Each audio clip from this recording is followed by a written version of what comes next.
One of Japan's most iconic landmarks is the majestic Mount Fuji, standing 12,000 feet above ground level, acting as a symbol for the country's natural beauty. It is undoubtedly a must-see for tourists, and in 1968, a group known as the Fuji-Q Corporation decided to capitalize on that by opening a theme park at the base of the mountain known as Fuji-Q Highland.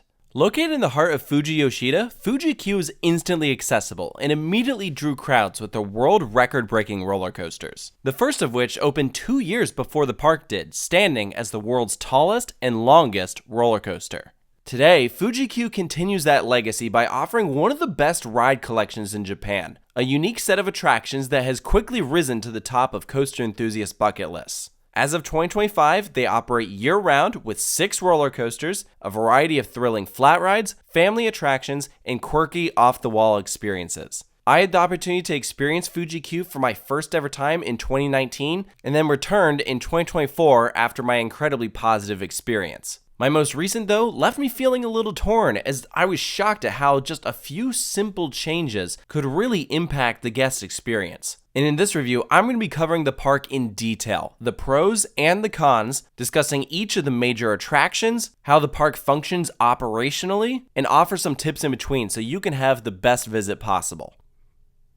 Fuji-Q is easily accessible by bus or train from Tokyo. With the bus stop conveniently outside the park's west entrance, you can book a ride from Shinjuku or Shibuya stations that'll get you there between an hour and a half and 2 hours. There's also a train station connected to Fuji-Q's east entrance that's looped into the local transit that you can take from Tokyo that'll get you there in about 2.5 hours. And being in such an urban area, there's tons of accommodation options. This includes plenty of Airbnbs, which I've done my past 2 visits. There's also plenty of on-site hotels, including the Highland Resort in Hot Springs, which is just outside the park entrance, by far the closest option, plus you get early entry included with your visit, which is nice. When we purchased our tickets online, we elected to get the 1-day pass that included a half-hour early park admission. The 4 biggest coasters, Ejunaika, Zokan, Fujiyama, and Takabisha, are all open before the park is ready, and that'll definitely save you some time by beating the queues. But ultimately, Fuji-Q has made it easy to find a ticket that suits your needs. Their pricing is done based on demand, so on average you're looking at about 7,100 yen or about 45 to 50 US dollars. You also can get an afternoon pass for discounted admission, which gives you unlimited rides after 1 p.m. Or if the park is open till at least 7 p.m., you can also get a sunset pass.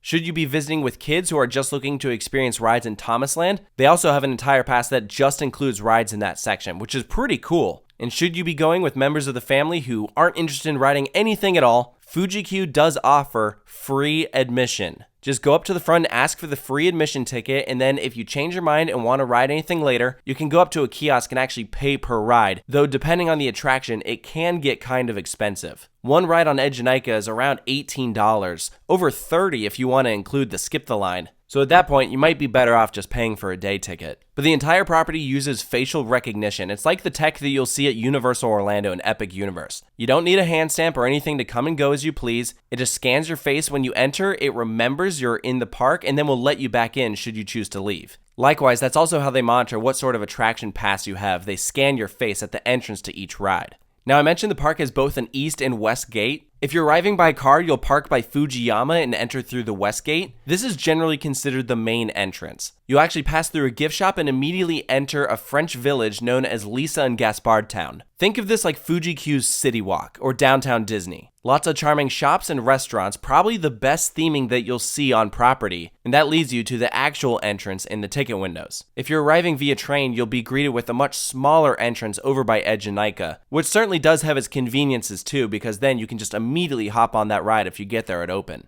The park itself, though, is not very big at all, only about 45 acres of land. It may not take long to get from point A to point B, but there is so much to do. It genuinely is one of the biggest small parks that I have ever experienced. A lot more hidden pathways than you might expect. Most of the layout follows this one main midway that connects the 2 entrances, with all the biggest experiences being right off it. And on the ground, you might notice these multicolored lines. If you were to follow those, they would each lead you to a different attraction. It's meant to assist with navigation, which is very clever on the surface, but at times it does become a little unclear which color leads you to which ride. I feel like they need more signage. Fuji-Q itself is not a theme park, but they do offer 3 different themed sections. I already mentioned Lisa and Gaspard's Town. Thomastown was the first ever Thomas the Tank Engine themed land at a theme park. Very well done. I'm not familiar with the show, I didn't grow up on it, but from what I've gathered, it's pretty spot on as far as recreations go. Tons of photo ops, small quirky rides for the kids, and even a Thomas the Tank Engine shooting dark ride, which was actually pretty good. You used flashlights to light up these various props, and they incorporated a turntable during the ride, which was a nice little surprise. An easy to miss attraction if you don't know what to look for. And finally, Fuji-Q is home to a Naruto section known as Hidden Leaf Village. This is another property that I'm not familiar with the source material, but it was a very lively section, and it was very cool that they did a brand partnership with Fuji-Q. There's a VR attraction known as Phantom Theater, a little photo studio, and the park's second dark ride, also a shooting attraction, but this one's screen-based in the style of Toy Story Mania. I mentioned Fuji-Q is home to 6 roller coasters. Their undeniable star attraction, at least in my eyes, is Edgenica, the world's tallest S&S fourth dimension coaster. If you're familiar with X2 at Six Flags Magic Mountain, it's like that ride but on steroids. Significantly taller, more inversions, and even more intense. One of the craziest rides on the planet and one of my favorite coasters of all time. There's a full review of this attraction already on the channel. Feel free to go check it out if you want to hear more. Right next to Edgenica is a unique suspended coaster known as Voyage dans le Ciel. When it opened in 2000, it was actually designed as a flying coaster known as Birdman. It only stuck around for a couple years due to how technically challenging it was, and that's why they converted it to the suspended coaster we know today. Thomastown is also home to a roller coaster, this being the smallest in the park, Nia an Animal Coaster. Zocon is their newest roller coaster, opening in 2023. It's an Intamin multi-launch family coaster with a spike and backward section. Really creative ride, probably my favorite family coaster in the country. Takabisha was the world's steepest coaster when it opened, and to this day is still the second steepest, only behind an exact clone of it at the American Dream Mall in New Jersey, TMNT Shellraiser. This was the original. It's a Gersauer Eurofighter, opened in 2011, 7 inversions and a 121 degree drop. Having done both, as cool as it is that Shellraiser is indoors and intertwines with another roller coaster, Takabisha tracks a lot better, and so I found it to be more enjoyable. And finally, that brings us to Fujiyama, the last of the big coasters. When it opened, it was the world's tallest roller coaster, actually operating as a replacement for that original giant coaster that I mentioned at the beginning of the video. It's in the same plot of land, but this one was named, of course, after the iconic Mount Fuji. It stands 260 feet tall, reaches speeds of over 80 miles per hour. Even though coaster enthusiasts like myself consider Edgenica the ride of the park, for Fuji-Q and the general public that goes here, Fujiyama is the ride of the park. From my experience, it's where everyone goes to first, and understandably so. You have to remember, this is the first coaster that most people see when they enter, so for that reason, I would actually recommend not going here until around midday when the line dies down. The park also has quite a lineup of defunct attractions, 7 roller coasters that are no longer operating, most of which you can actually still see ride vehicles for out on display. In addition to Giant Coaster, they also have 2 different wild mice, one of which I actually got to experience in its closing year. They had an old Meisho double loop, a very unique Togo dark ride coaster hybrid known as Zola 7. It was a shooting ride with blasters on your vehicle where you're targeting aliens. I've never seen anything else like it before, and this was the only one of its kind ever built. Fuji-Q is also famously home to Moonsault Scramble, an absolutely legendary coaster known for breaking all sorts of records when it opened, including the tallest coaster in the world due to its 2 huge 230-foot tall spikes. That did technically make it the first coaster to ever exceed 200 feet, but because it was only a spike and the entirety of the train doesn't actually reach that height, the formal record that everyone recognizes was given to Magnum XL 200 as the first coaster to exceed that height. Moonsault Scramble was known for its bone-crushing G-forces of 6.5 Gs in the pretzel knot, something I can't even imagine experiencing. It operated for actually 17 years, eventually closing in 2000. Its replacement, though, somehow became even more iconic. When do-dodonpa opened, it was the world's fastest accelerating roller coaster, launching riders at 107 miles per hour in 1.8 seconds. It is one of only 2 Thrust Air 2000 coasters ever constructed by S&S worldwide, the other being Hypersonic XLC at King's Dominion. Growing up in Virginia with King's Dominion as my home park, I was devastated that I never got to experience Hypersonic, and so it was incredibly rewarding to experience do-dodonpa when I went to Fuji-Q in 2019. At that point, it had undergone a transformation where they swapped out the top hat for a 161-foot-tall vertical loop and adjusted the speed from 107 miles per hour to 112 miles per hour in just 1.56 seconds. So somehow, the world's fastest accelerating coaster became even quicker. It was a wild experience, one of my top roller coaster moments of all time, and I do miss it dearly. Do-dodonpa gave its final rides in summer 2021 following a series of reports where multiple guests broke bones on the launch track because they weren't facing the proper direction. And with Japan being an ultra safe-sensitive culture, the ride sat standing but not operating for a couple years and was eventually bulldozed. Only the vertical loop remains, and it's unclear whether the park plans to keep that loop around as a landmark, but it was pretty sad to see it in its overgrown state. An incredible experience that had quite a big impact on how Fuji-Q as a park operates.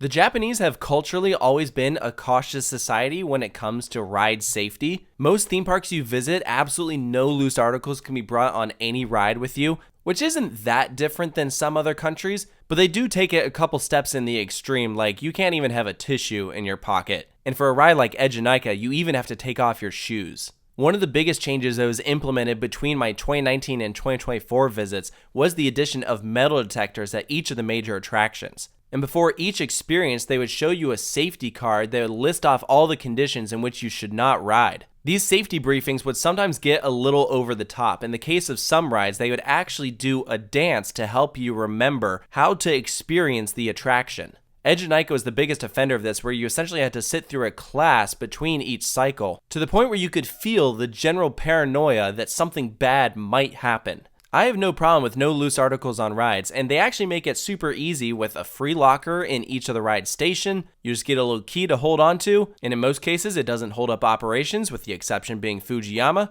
The bigger problems came in how distrusting they felt of their own guests. Having to go as far as explaining how to ride a roller coaster, like for Zocon, look into the turns. If you see the track is about to turn right, look to the right. Things that normally would be intuitive, they're explaining in baby steps. Going as far as not dispatching the train unless you are holding on. Checking every restraint twice and then asking you, the guest, to check your own restraint. It felt very performative, as if it could be a way to show guests that they're being safe, when some of their policies don't actually do anything. When it feels this way across the entire park, it gets old real fast. And it was these policies that almost ruined the day for some members of our group. And we have the do-dodonpa accidents to thank for that. Because the injured passengers were unprepared and didn't maintain proper riding position, now the Ministry of Land, Infrastructure, Transport, and Tourism is asking Fuji-Q to ensure that riders are maintaining proper posture. That means giving a warning about controlling your body movements, anticipating the movements of the rides, and in general, preparing yourself for the experience. That also explains why we see these policies at just Fuji-Q and not the other parks in Japan. Another overcorrection can be found over at Ejunaika after, unfortunately, a maintenance employee passed away while working on the attraction, something that never should have happened to begin with, and now, as a result, Ejunaika closes for a half hour each day for inspection. While sure, I'm always in the boat of safety first, I am also conscious of efficiency. And if you don't trust your ride enough that your inspection in the morning wasn't enough that you have to do it again halfway through the day, every day, that reads to me that you don't fully trust your manufacturers or your team members. Now, to clarify, all these policies aside, every team member that we interacted with was genuinely kind and understanding. My disagreements come with the policies themselves, not the team members enforcing them. Another interesting policy that you'll definitely want to keep in mind when you visit Fuji-Q is that the rides here do close early. On a normal day, Fuji-Q will operate till around 5, 6, or 7 p.m., and they will close each ride based on the length of each line. So if the park closes at 7 and Ejunaika is posted a 30-minute wait, the line will close at 6:30. While I personally do not agree with this, they do at least make it easy for you, and they announce throughout the whole park that that ride is closed for the day. So if you miss the cutoff, you don't have to find out the hard way by running over to that attraction just to find it closed. The one thing that I think could make this even better, though, is if they are able to give some sort of warning, so that way you don't have to play a guessing game. Because right now, the only way to keep track is by monitoring the wait times, which of course fluctuate. This is absolutely one of those parks that I recommend investing in their fast passes. These can be purchased in person or on the park's website up to 2 days in advance. They can run on the more expensive side, around $18 per Skippy. During our visit, we ended up purchasing 2 for Ejinaika and 2 for Zokon, and we absolutely got great use out of them because they prioritize people in the Fast Pass line. So if you're up there, you get on immediately. Now that's definitely unfortunate if you're in the standby queue. It makes that line longer, but if you're paying $18 to do so, you should get on immediately. Now, from my experience looking at the wait times, it did seem like they were overestimating. As you're walking around, the park might not feel busy, but the wait times will seem high. There's definitely some strategy to visiting this park. With how many rides here are of good quality, if you traveled from potentially the other side of the world, I would recommend paying the extra money so that you can have the best experience possible. Now, in the past, the express line has also doubled as the single rider line. So assuming that they are accepting single riders, you could hop in that express line and then ride with someone else. Double check that first before you try, and of course, there is no preferred seating. But then again, there's no preferred seating even if you're in the regular line. At Fuji-Q, they assign rows and do not take requests. Another reason why I recommend multiple laps on each of these big coasters. Switching gears to some of the other ride experiences, Fuji-Q is home to multiple thrilling flat rides, including Panic Clock, which is a stunning looping ride. They have a Fun Time Starflyer and a Gerstlauer Sky Roller. A Frisbee themed to the pizza place next door. Also pretty good pizza there, that's interesting. Red Tower is an S&S Turbo Drop. And like every other Japan park, they do have a massive Ferris wheel. This one right in the center of everything, and it even offers a unique experience where you could actually stand up in a cage as you travel around. While I did not get to experience this, it certainly looked goofy. And if you happen to visit Fuji-Q with your dog, which yes, you are allowed to bring a dog here, they can ride the Ferris wheel.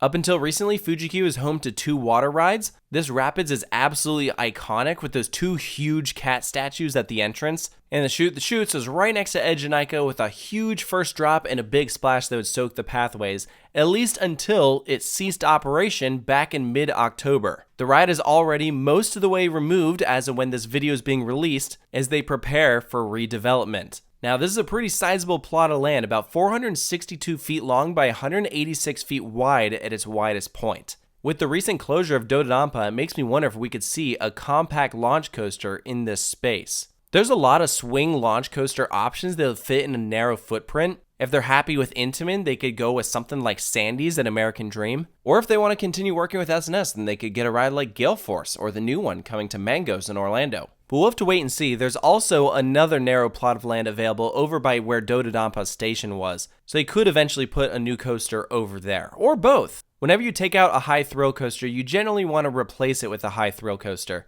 And with Fuji-Q's history, something daring and extreme would fit right in. Ultimately, I think the best thing they could do is a Vekoma tilt coaster. If they could find the space for it, that would be a brilliant addition to their lineup. Another possible plot of land maybe could be the center area of do-dodonpa's old turnaround. There actually used to be a mini Mount Fuji overlook here that gave great 360 views, but it's since been torn out, and with do-dodonpa gone too, maybe they could fit a roller coaster here. It certainly would help revitalize that section. I also think a Mach Extreme spinning coaster would be very well received, and there's nothing else like it on this side of the world. And lastly, I think the modern wood coaster at this park could be pretty awesome. As of right now, there's only 3 wooden coasters in the country, and they're all on the older side. One here could be pretty cool, but I also wouldn't be surprised if we eventually see another new tame family coaster here to fill the gap that was left by their Wild Mouse. So they could go with like a family spinning coaster or a mine train. That'd be cool too.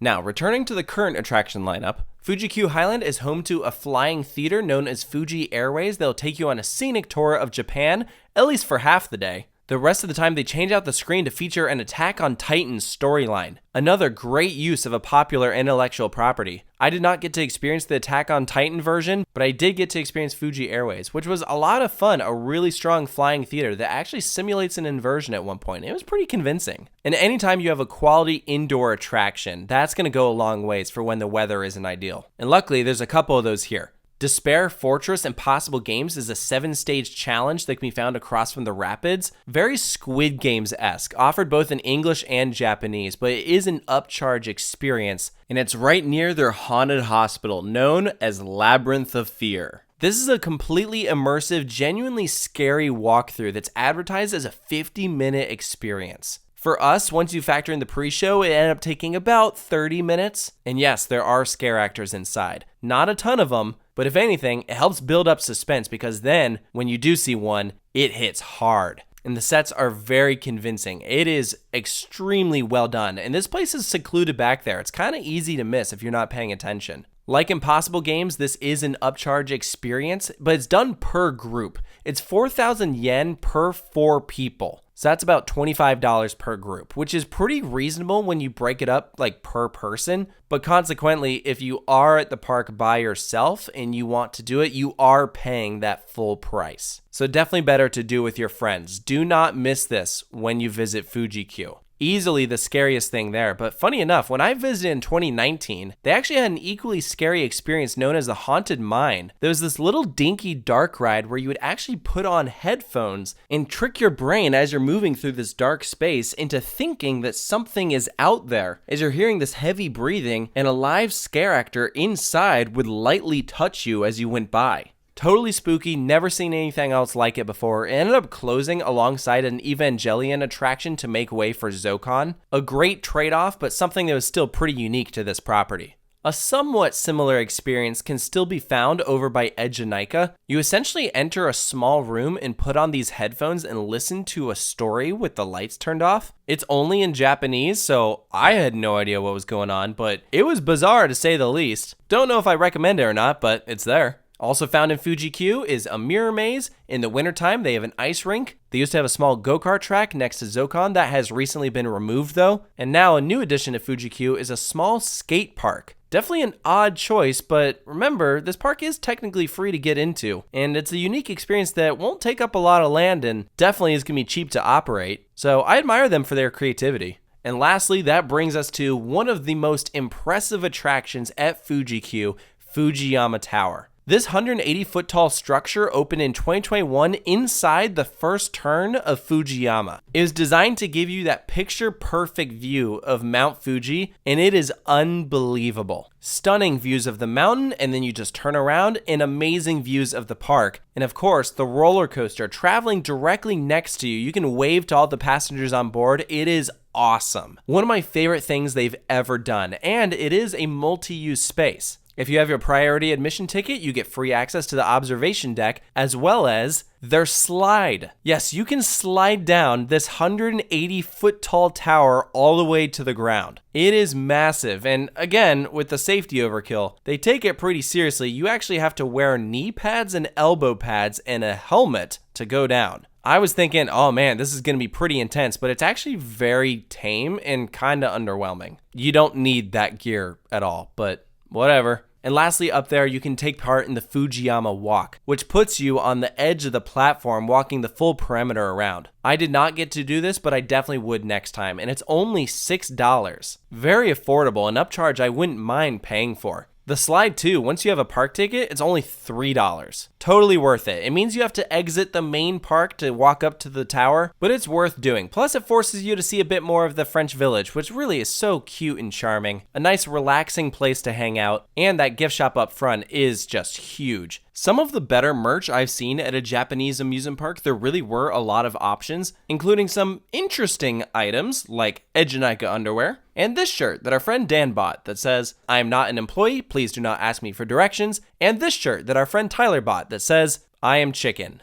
And speaking of chicken, the food here is incredible. Every theme park that we visited in Japan had stellar food offerings, and Fuji-Q has a massive variety. Everything we tried was delicious and reasonably priced too.